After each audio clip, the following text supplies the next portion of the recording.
Stanley Kubrick is one of, if not my favorite director of all time, and a film I absolutely love from him is A Clockwork Orange. It's not my favorite film from him, but it's by far the most complex that I've seen, specifically in its themes. I find him to be really thought-provoking and interesting to analyze. Alex DeLarge is one of my favorite characters of all time because of how flawed he is. He is not necessarily complex, but he's just so interesting to explore. And he's also performed greatly by Malcolm McDowell, making him even more memorable. But with that said, let's actually start analyzing the thematic brilliance of A Clockwork Orange.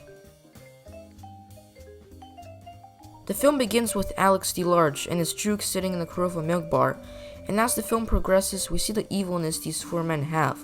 They rape, steal, etc., but most importantly, they behave naturally. They're free and commit crime because they enjoy it. They don't care about anyone else except themselves. They're not good people, but they're free, and that's what matters. So when that's taken away from them, specifically Alex, it deeply affects them. Going to prison seems like something that would help cure Alex's evilness, but no, it just affects it. Alex stays the same because being good isn't what he wants, and that's why he's not able to change. It doesn't matter how many times the government tortures him, he'll always stay the same, and that's purely because his beliefs are still the same. Sure, he's become more innocent and sympathetic, which Kubrick executes brilliantly, but again, his beliefs are the same, proving the experiment unsuccessful. So later on, when we see Alex accepting the offer, we see him becoming evil all over again. And in the book, he actually starts committing crimes again, which shows how useless the experiment really was. It only made him less human, which reflects the government. They were so dedicated to changing Alex that they basically tortured him, showing that Alex isn't the only one who's evil.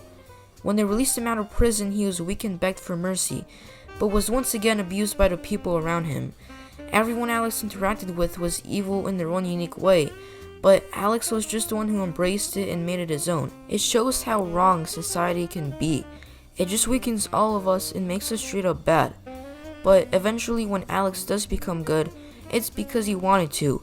His beliefs were truly changed, and it wasn't the government who changed them, it was himself. He changed them simply because he wanted to. He wasn't forced to, he just wanted to. And that's because he had a choice, unlike a machine where it's programmed to. And that's basically what the government was trying to accomplish, turning him into a machine. And that's why the experiment was a failure, because it was trying to turn Alex into something he wasn't. Sure, being evil wasn't right, but at least it gave him a sense of freedom. And that, ladies and gentlemen, is the thematic brilliance of A Clockwork Orange. Alex being the orange, and the government being the clockwork. So there you go. The title alone tells you what the novel/film is all about. A Clockwork Orange.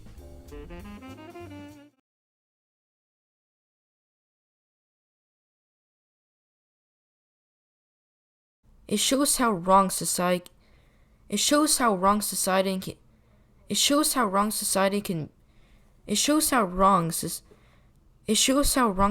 can